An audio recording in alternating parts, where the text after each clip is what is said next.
자, 이 문제는 전기화학 중에서 일렉트로라이시스 우리말 번역이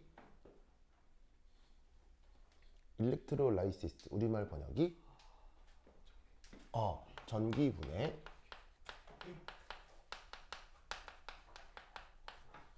그래서 여기 이제 일렉트로라고 하는 게 전자 혹은 전기 이런 걸 뜻하는 어근이고요. 그 다음에 뒤에 라이시스라는 말은 컷, 팍 자르다 이런 뜻의 어근이에요. 그래서 전기 에너지를 가지고 뭔가를 자르다 뭐 이런 뜻이죠. 그래서 이제 그 전기 분해가 사실은 입시에서 되게 많이 나오는 편이에요. 전기 분해가 입시에서 많이 나오는 이유는 첫 번째, 전기 분해는 네른스트 방정식이 딱히 그렇게 적용되지 않아도 돼요. 왜냐하면 네른스트 방정식은 너무 고교 교과 과정을 넘어서니까 입시에서 직접 내기 좀 그렇거든요. 그래서 네른스트 방정식을 활용하지는 않지만 전기화학과 관련된 굉장히 그 많은 분야들을 광범위하게 묻기 때문에 뭐 서울대에서도 카이스트에서도 뭐 엄청 나와요. 엄청. 그래서 올해는 아직 문제 공개가 안 됐는데 작년 같은 경우 서울대에서도 뭐 바로 나왔고요. 그래서 뭐 카이스트도 거의 뭐 퐁당퐁당 할 정도로 내고 있는 겁니다. 그래서 실수 없이 잘 하셔야 되고요. 그래서 오늘 네른스트 방정식 없이 그 뭐냐면 해결할 수 있는 뭐냐면 전기분해 문제 몇 가지를 소개해 드릴 거예요. 알겠죠? 자, 그럼 이제 보자. 그래서 지금 이 문제는 그 전기분해를 하필 이런 식의 용액의 총괄성. 용액의 총괄성 기억나십니까? 용액의 총괄성? 그 뭐냐 우리 그거 뭐냐면 재성이 용액의 총괄성 뭐뭐뭐뭐 있어요. 증기압 내림. 끓는 점 오름. 어느 점 내림. 3초. 오, 잘했어요. 오, 우리 재성이한테 박수. 박수. 박수. 그러면 지금 여기 보이는 요 유자관을 보호하건대 용액의 총괄성 중에 누구에 대한 얘기를 할 것 같아요? 유자관이 있으니까. 바로 삼투압 위기가 나타나겠죠. 그렇죠?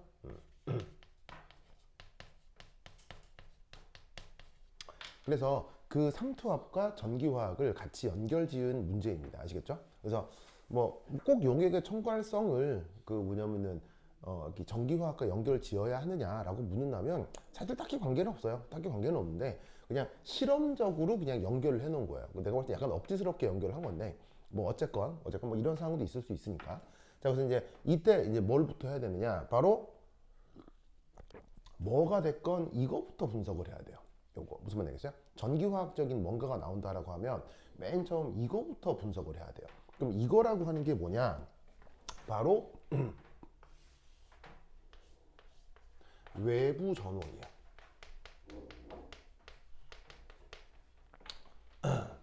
외부 전원이 어떻게 되어 있는지부터 분석을 해야 돼요. 그렇죠? 자, 왜 외부 전원을 먼저 분석해야 될까요? 이런 전기분해 어쩌고저쩌고 문제에서는 무조건 외부 전원을 우선 분석을 해야 돼요. 왜일까요? 바로 외부 전원은 모든 논리 구조 중에서 가장 우선적으로 뭔가를 강제적으로 진행시키기 때문이에요. 그래서 일부러 에너지를 써서 인간이 원하는 방향의 어떤 반응을 강제적으로 일으키는 거기 때문에 모든 논리 구조를 저 외부 전원에 맞추어야 한다 이런 얘기죠. 무슨 뜻이냐겠죠? 근데 이제 지금 이 문제는 그 외부 전원에 플러스 극, 마이너스 극 이런 게 나와 있지는 않아요. 근데 내가 교수였으면은 플러스 극, 마이너스 극을 실제로 표시를 해주고 어디서 무슨 일이 벌어지는지를 실제로 물었을 거예요. 그래서 나는 지금 플러스 극, 마이너스 극을 다 표시를 했거든요. 자, 그럼 이제 긴 짝대기가 여기가 이제 플러스 극일 거고 짧은 짝대기가 마이너스 극이겠죠. 자, 그러면 이렇게 이제 정해놓고 이제 이 외부 전원에 전압은 2V로 걸어놓고 2V라고 하면 엄청 강한 전압이에요. 그렇죠? 2V라고 하면 그러니까 우리가 상용으로 사용하는 그 건전지 있잖아요. 그게 1.5V죠. 그 1.5V만 해도 이게 에너지적으로는 굉장히 큰 에너지거든요. 2V면 아주 강한 전입니다. 그래서 이 정도만 걸어도 목표로 하는 모든 반응들 웬만하는 거 다 되거든요. 아이고 이거 잘못해. 찔러야지. 쿡 쿡 찔러놔야지.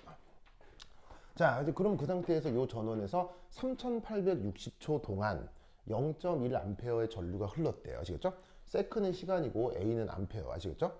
그럼 이때 이 외부 전원에 대해서 먼저 분석을 하라고 했으니까 이 외부 전원이 공급해준 전자가 몇 몰 존재하느냐, 몇 몰 공급되었느냐, 그것부터 이제 분석을 해야 돼요. 왜냐하면 전자 역시 화학 반응식의 반응물이나 생성물일 수 있죠. 무슨 법칙에 따라서? 전자의 존재는 질량 보존이라기보단 전하량 보존. 그래서 반응식상에서 전자도 하나의 반응물이거나 생성물일 수 있다를 얘기하는 법칙이 뭐예요? 반응식에서 뭐 예를 들면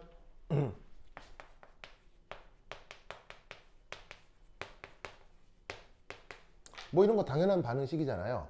이럴 때 지금 이 전자가 화살표 왼쪽에 있으니까 일종의 뭐예요? 일종의 반응물이잖아요. 근데 물리학자들은 전자를 어떻게 생각해요? 물리학자들은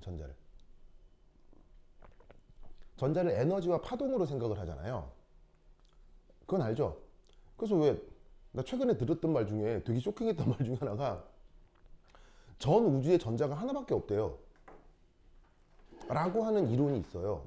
그 이론 들어본 적 있어요? 전 우주에 전자가 하나밖에 없다 라고 얘기하는 물리학자가 있대요. 그래서 전 우주에 전자가 하나밖에 없어? 그게 뭐냐면 걔가 파동하고 에너지로 존재하기 때문에 어떤 필요한 상황에 걔가 일부 에너지가 전달이 돼서 전자적 상황이 된다는 거예요. 그래서 와 진짜 참 별 이상한 생각, 이상하다기보다는 참 독특한 생각하는 사람들 많다 이런 생각을 했거든요. 근데 그렇게 가정을 해도 기존 모든 물리학적인 현상이 설명이 된대요. 그래서 전자는 전 우주에 하나밖에 없다 이렇게 얘기하기도 한대요. 그래서 하여튼 물리학자들 참 대단한 사람이다 뭐 이런 생각이 드는데, 그런데 이때 그 전자가 그렇게 거창한 에너지도 아니고 파동도 아니고 그냥 화학 반응식 상에서 어떤 반응물일 수도 있고 어떤 생성물일 수도 있다 라는 법칙이 있죠. 그게 뭐 여러분 다 아는 말이에요. 그러면 전자는 반응물일 수도 있고 생성물일 수도 있으니까 전자는 무엇을 따라야 하겠어요? 반응물일 수도 있고 생성물일 수도 있으니까 전자는 반드시 뭐를 만족해야 되겠어요? 쉬운 말이에요. 화학에서 쓰는 화학 양론이요.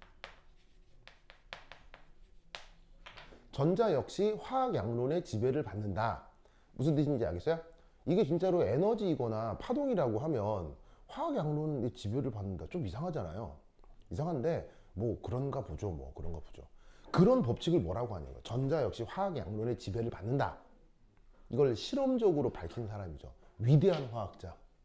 바로 패러데이 법칙이요.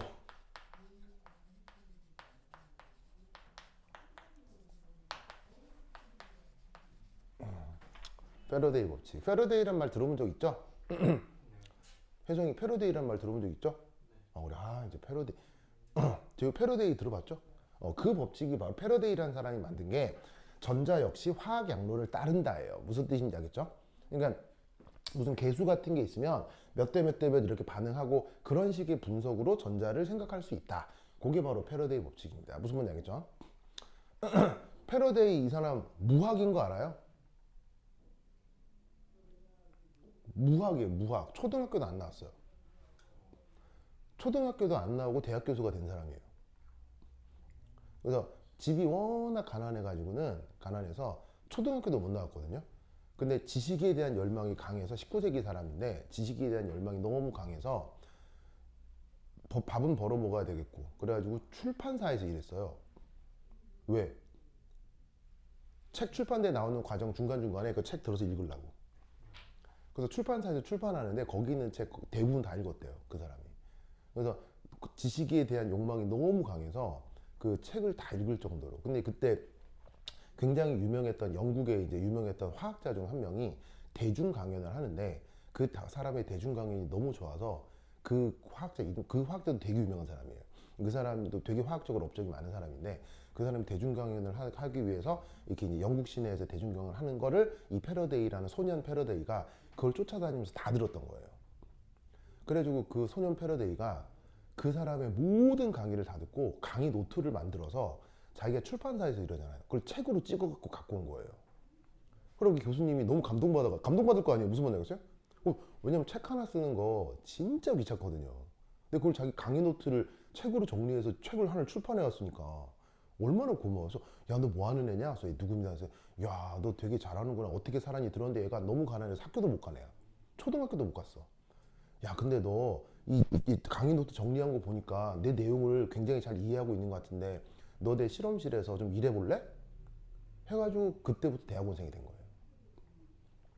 그것도 대학원생 조교로부터 시작을 했다가 점점 능력을 인정받아서 학위과정으로 편입이 돼가지고 그 상태에서 학위가 없는 상태로 학위가 없어요. 그 사람은 학교를 나온 적이 없기 때문에. 왜냐하면 초등학교를 나와야 중고등학교를 나오고 대학을 가는데 초등학교를 안 나왔으니까 대학도 못 가는 거죠.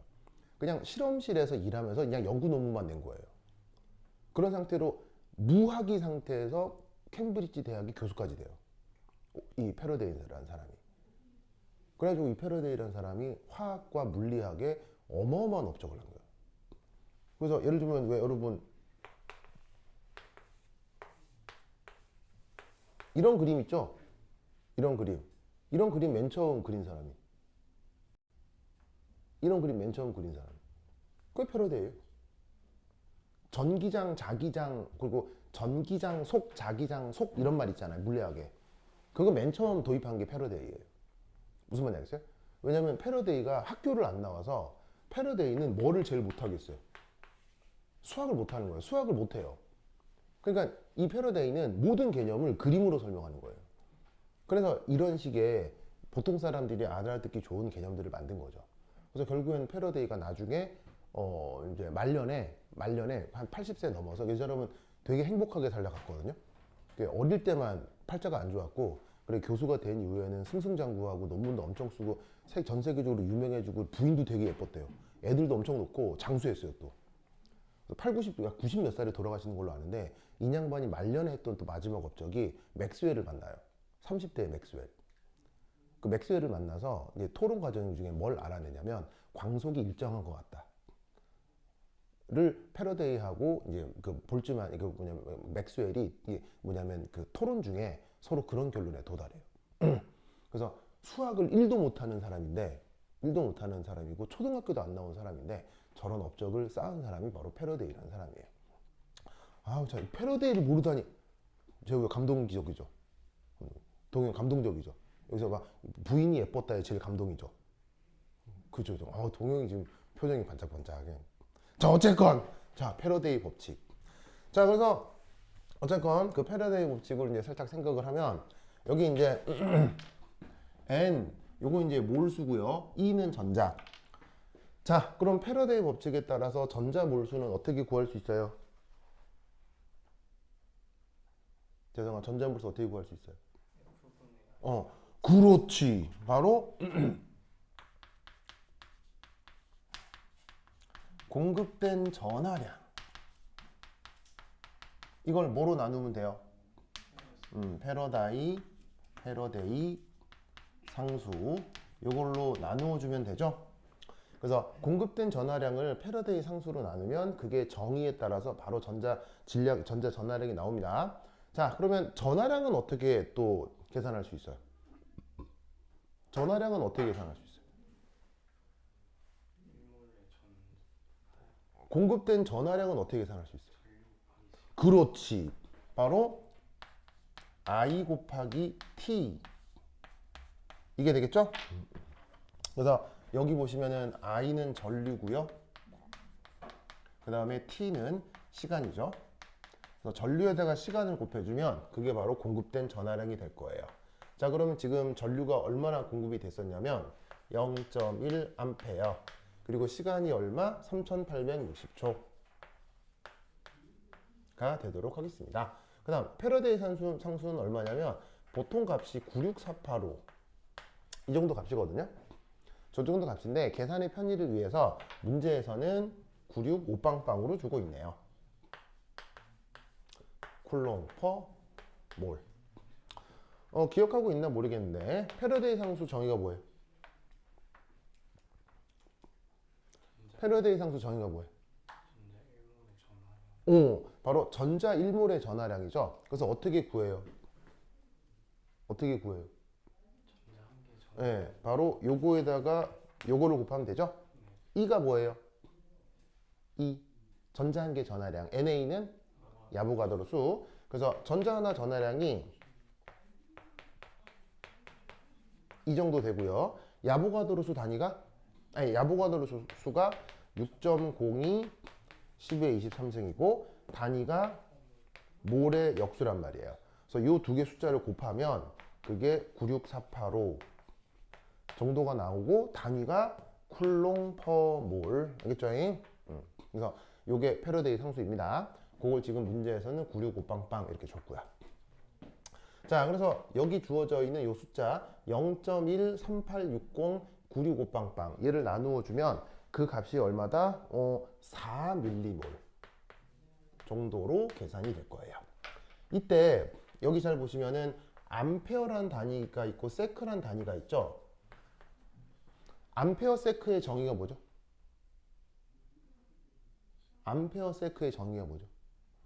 바로 쿨롱이 되죠. 쿨롱. 그래서 암페어에다가 세크를 곱하면 1쿨롱이 되기 때문에 쿨롱 약분되고 몰. 아시겠죠?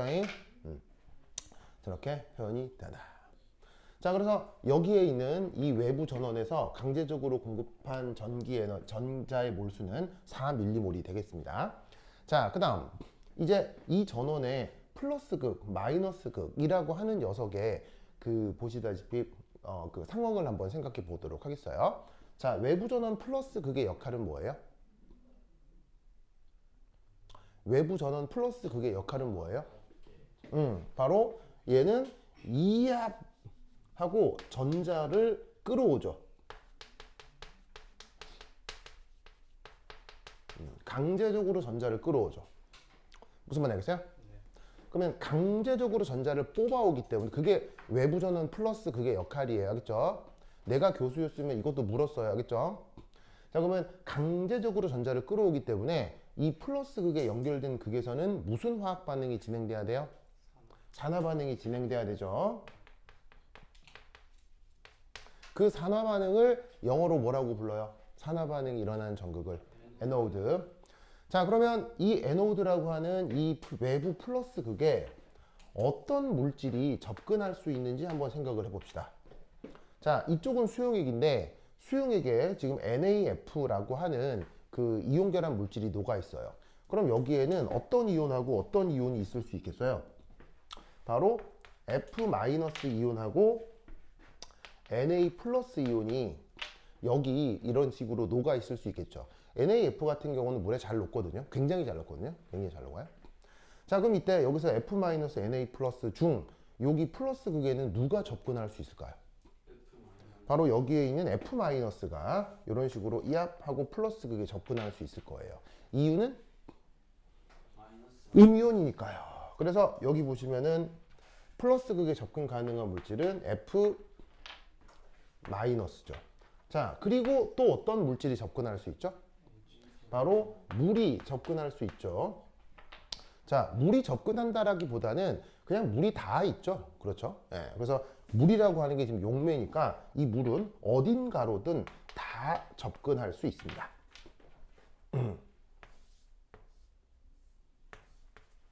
자, 그럼 이때 둘 중에 누가 산화 반응이 될지 판단을 해야 될 거 아니에요. 그렇죠?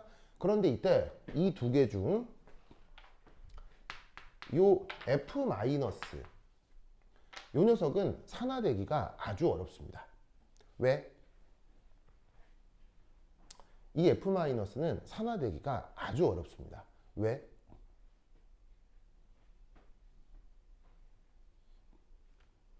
자, 산화라고 하는 게 전자를 어떻게 하는 거예요?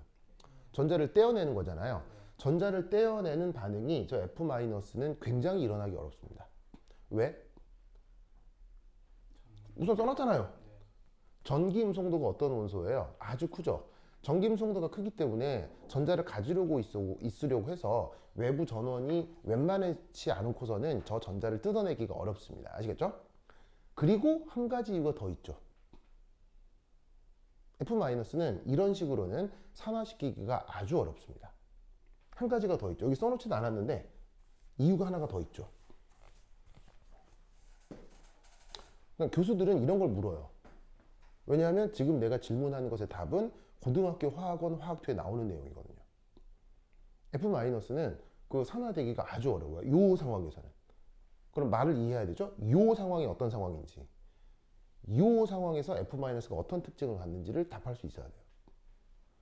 그래서 전기화학 반응에서 F-는 거의 반응하지 않아요. 거의 반응하지 않아요. 바로 F-는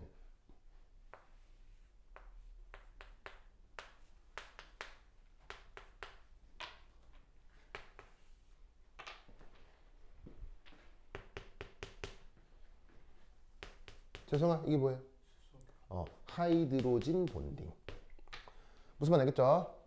그래서 이 F-는 어느 속에서 어디에서 수용액 중에서 아시겠죠? 수용액 중에서 수소 결합을 굉장히 광범위하게 이룰 수 있어요. 물 속에 H2가 하나만 있겠어요? 이런 애가 주변에 천지백가리로 많을 거 아니에요. 그래서 이 F-는 물에 의해서 완전 둘러싸여져 가지고는 이런 식의 수소 결합을 통해서 엄청 안정해질 수 있어요. 그래서 F-는 어떻게 된다? 어쨌거나 수용액 중에서 굉장히 안정합니다.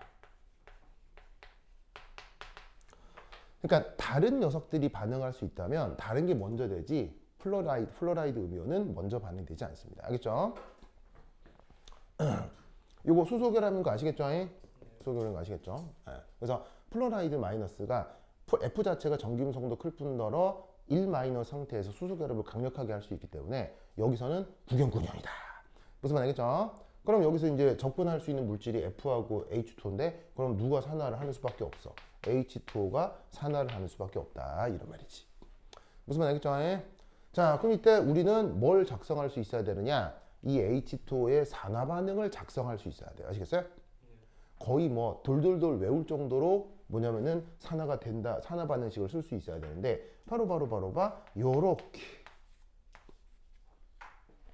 자, 얘가 지금 산화가 돼야 되잖아요? 그러면 이 녀석을 산화시키면 뭐가 만들어질 수밖에 없을까요? 뭐가 만들어질 수밖에 없을까요? 바로 짜잔. 이러는 수밖에 없죠.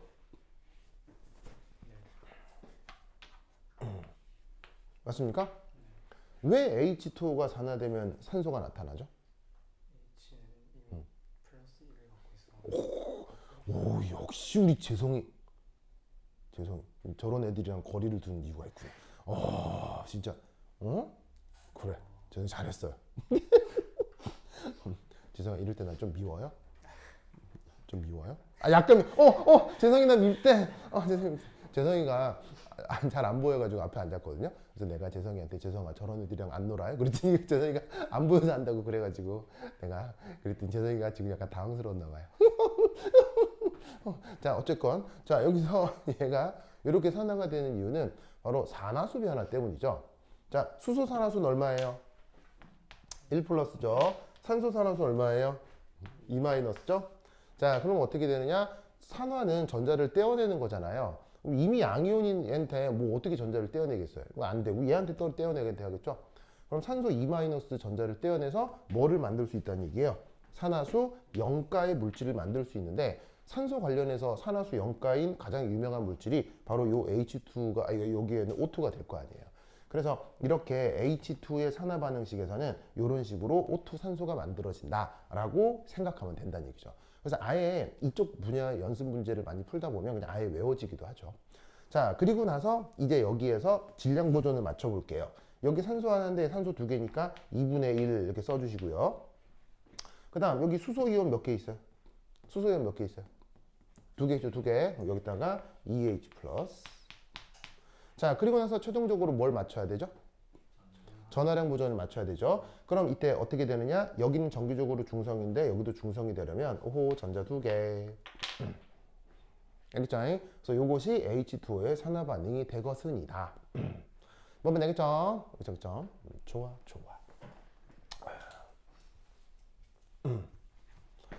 자, 그럼 이제 이때 여기서 우리는 또 하나 뭘 알 수가 있냐면 오호라. 그렇다면 요 경우 생성된 산소의 몰수. 산소의 몰수. 어떻게 되겠어요? 자, 관여하는 전자, 요 전자가 지금 여기서 공급한 요 3몰의 전자를 얘기하는 거거든요. 그것에 대해서 만들어진 O2는 몇 대 몇의 관계가 성립해요? 1대 4의 관계가 성립을 하죠. 그럼 여기에서 저 전자 몰수의 4분의 1 만큼으로 저 산소 기체가 만들어졌겠구나 라고 생각해 주면 되겠습니다. 자, 그러면 이때 이 산소는 1m몰 생성이 되었겠군요. 됐죠? 자, 그 다음 두 번째 이 어디 분석해야 되겠어요? 이제 캐소드. 자, 캐소드는 당연히 어느 쪽이 돼야 되겠어요? 반대쪽 전극이 돼야 되겠죠? 외부 전원 마이너스 극의 의미는 이압 강제적으로 전자를 밀어넣는 역할을 할 겁니다. 그래서 마이너스 극으로부터 쿨쿨쿨 자유전자가 넘쳐날 거기 때문에 이 마이너스 극에 연결된 전극에서는 무슨 반응이 진행돼야 되느냐? 환원 반응이 진행돼야 되죠. 환원을 영어로 캐소드라고 쓰기 때문에 캐소드 반응을 얘기해 보도록 하겠습니다. 자, 그럼 여기서 이 캐소드가 현재 지금 마이너스 극이죠. 여기에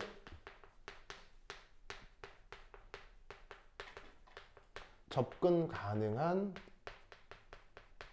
물질 누구하고 누가 있겠느냐? 바로 첫 번째 눈에 보이는 건 Na 플러스. 자, 왜냐? 얘가 지금 양이온이죠? 양이온이니까 정전기적 인력에 이끌려서 저쪽으로 마이너스 극적으로 우선 끌려는 갈 거예요. 그리고 또 동시에 당연히 접촉하고 있는 물질은 H2O겠죠. 그래서 H2O는 어느 쪽 극으로건 다 접근할 수 있겠습니다.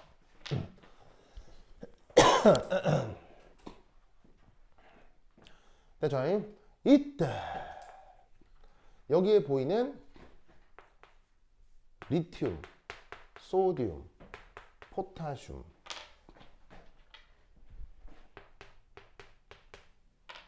얘들은 언제나 뭐죠? 구형군이죠.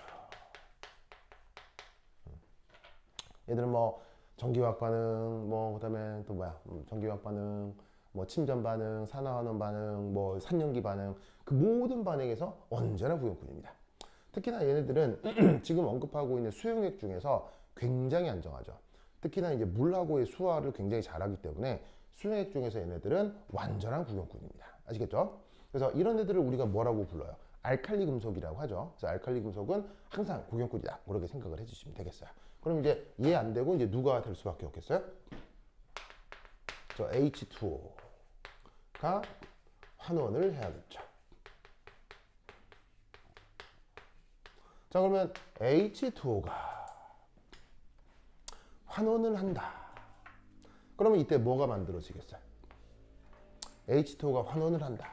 라고 하면 이때 짜잔, 수소기체가 맹글어져야 되겠죠?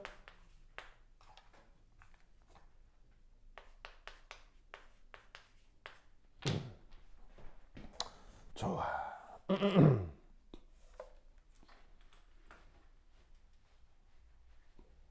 됐죠? 이렇게 될 거다. 그럼 이제 이 녀석을 이제 양변에 이제 뭐냐면은 더하기 빼기를 해가지고 균형을 맞춰야 되는데 우선 환원 반응이라고 하는 건 전자를 어떻게 하는 거예요? 전자를 받아들이는 거죠. 전자를 받아들이는 거죠. 그러면 H2O가 전자를 받아들이면 여기에 뭔가 음이온 역할을 할 게 있어야 되는데 그래야 전하량 보존이 맞을 거 아니에요? 그러면 이때 여기서 우리는 어떤 생각을 할 수 있냐면 OH 마이너스 이온이 생겨야 되겠다. 그래야 이 마이너스랑 전하량 보존이 될 수 있는 음이온이 만들어질 수 있잖아요. 그래서 H2O가 전자를 받아들이게 되면 이렇게 OH 마이너스 이온이 냉큼 맹글어질 수 있어요. 뭔 말인지 아시겠죠? 그렇죠? 자, 그리고 나면 이제 양변에 뭘 맞춰볼까요? 질량 보존을 맞춰볼까요? 그럼 여기 어떻게 되느냐? 산소 하나는 잘 맞았는데 수소가 여기 하나, 둘, 하나, 둘, 하나 이렇게 있으니까 이 경우 여기에 2분의 1 이렇게 써주면 되겠네요. 알겠죠? 그렇죠? 그래서 이게 H2O의 환원 반응이고 이 H2O의 환원 반응을 통해서 뭐가 만들어진다는 거, 수소기체가 만들어진다는 것도 꼭 기억해야 되는데 이것도 역시 산화수 분석이죠. 산소가 2-니까 이미 옥텟을 채우고 있으니 전자를 또 받아들일 수는 없고 수소가 지금 1 플러스 산화수를 가지니 전자를 받아서 수소기체가 만들어질 수 있겠네요. 자, 그럼 이때도 만들어진 수소기체의 몰수는 공급된 전자 몰수의 절반이 되겠군요. 그럼 아까 4mm몰이었으니까 얘는 2mm몰만큼의 수소기체가 만들어지게 되겠습니다. 됐죠? 이렇게 생각을 해볼 수 있겠다. 오케이, 됐다. 좋아. 자, 그럼 이제 이것으로부터 우리 이제 어떤 생각을 해볼 수가 있느냐? 자, 여기다 썼죠? 위에 지울게요, 이제. 위에 지울게요. 이제 지우자.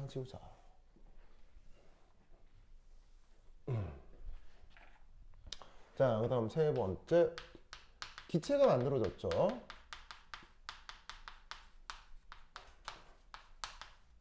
그것의 부분합 변화.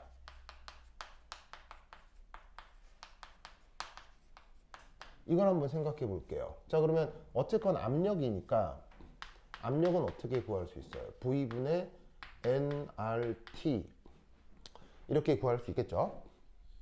그럼 현재 새롭게 만들어진 기체가 여기 O2도 있고 H2도 있는데 결국 여기에 있는 플러스 극에서는 O2 가스가 몽글몽글 만들어질 거고 마이너스 극에서는 수소 기체가 몽글몽글 만들어지면서 여기에 기체로 가득 채워져 있을 거 아니에요. 그죠? 그럼 그 기체들에 의한 압력을 한번 계산을 해본다면 부피가 얼마라고 되어 있냐면 48 라고 되어 있고요. 그 다음에 기체 상수가 얼마라고 되어 있냐면 그러니까 몰수는 1mm몰에 2mm몰 합쳐서 3mm몰이 되겠죠. 그 다음에 기체 상수는 문제에서 뭐로 쓰라고 했냐면 0.08로 쓰라고 했어요.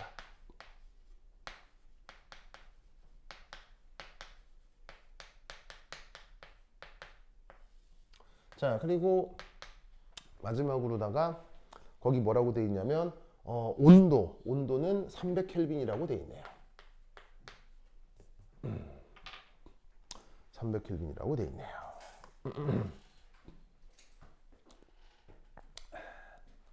됐죠? 저런 식으로 표현을 해볼 수 있겠습니다. 그래서 이때 얘를 쭉 계산해 주시면 쭉 계산해 주시면 어떻게 될 거냐? 3하고 48 나누면 어떻게 되죠? 3하고 48 나누면 16 나오나? 16? 16 나오고 그 다음에 여기 보시면은 얘 약분시키고 계산하고 위로 올리면 몰농도 곱하기 RT 나누기 16 이렇게 되겠죠? 맞네? 맞죠? 그래서 어떻게 된 거냐면 밀리 띄어내고 몰 농도 나누기 리터니까 몰 농도로 바뀔 거고 기체 상수는 R이고 온도는 T일 거고요. 그래서 이때 저 기체에 의한 부분합이 바로 이런 식으로 표현이 될 거다 이런 말이에요. 됐죠? 됐죠? 그럼 이때 여기서 이제 어떻게 될 거냐? 여기서 상황을 한번 생각을 해보면 자 여기 뭔가 기체가 만들어지고 있잖아요. 뭔가 기체가 만들어지고 있으면 그 압력 증가 때문에 요 수위가 아래로 내려가야 한다고요. 무슨 말 되겠어요? 근데 내려가지를 못하고 양쪽 수위가 같아지고 있죠. 그럼 양쪽 수위가 같아지고 있다는 뜻은 무슨 말이겠어요? 바로 여기에 있는 NAF에 의한 삼투압 현상이 나타나면서 바로 여기 반투막을 중심으로 요 H2O가 이런 식으로 밀고 들어오려고 하는 삼투압 현상이 생기고 있을 거란 말이죠. 알겠죠? 그거하고 누가 균형을 이룬다? 여기 주어져 있는 새로 생긴 기체하고 그 부분합과 압력 평형을 이루고 있기 때문에 양쪽 수위가 일치한다라고 볼 수 있죠. 그러면 이때 어떤 생각을 할 수 있느냐? 바로 네 번째 저 왼쪽, 왼쪽이란다. 오른쪽의 삼투압을 계산하고 싶은데 삼투압 수식이 어떻게 표현돼요? 파이 콜 CRT 이렇게 표현이 되죠? 이게 뭐랑 같다는 얘기예요. 새로이 생긴 기체, 산소 기체, 그 다음에 수소 기체에 합쳐진 그 녀석의 부분압과 일치를 한다 이런 얘기예요. 균형을 이룬다는 얘기죠. 그때 그 삼투압, 그때 그 기체에 의한 압력이 어떻게? 이렇게 표현되죠. 그러면 두 개가 균형을 이룬다는 얘기는 바로 이 녀석이 어떻게 되느냐? 16분의 1몰. 알겠죠? 그래서 저기 들어온 Na 플러스하고 F 마이너스에 Na 플러스하고 F 마이너스의 농도가 어떻게 된다? 보시다시피 16분의 1몰이 될 것이다. 무슨 말 알겠죠? 자, 그런데 여기서 이제 또 하나의 트릭. NaF는 요거 스스로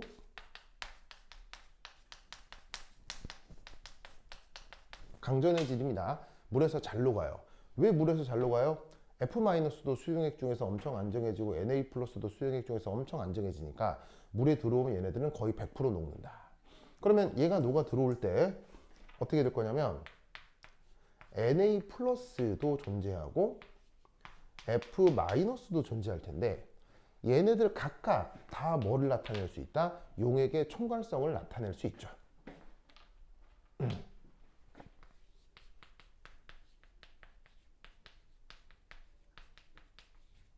뭔 뜻인지 아시겠죠? 그런데 원래 물질상 얘네들은 조성이 얘네들은 보시다시피 뭐냐면은 그 조성이 독립적일 수 없죠. 이놈하고 이놈의 수용액 중에 항상 1대1로 존재해야 되니까 얘는 어떻게 이렇게 표현이 될 겁니다. 그러면 최종적으로 초기 NaF라고 하는 녀석의 농도는 바로 32분의 1 몰 농도가 되겠죠. 그래서 이런 식으로 한번 풀어보자 라고 하는 문제가 한번 기출문제로 나온 적이 있습니다. 자, 49분 됐고요. 자, 그 다음 뭐 해볼 거냐면 뒤쪽으로 좀 넘어가서 좀 독특한 문제인데 52페이지에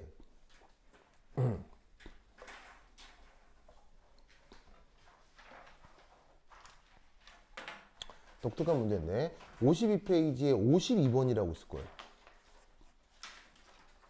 52페이지 52번 찾았어요? 52페이지 52번. 얘는 그 전기와 전기 분해하고 화학 평형을 연결짓는 문제거든요. 그래서 요거 어떻게 되는지 한번 풀어보도록 합시다. 시작.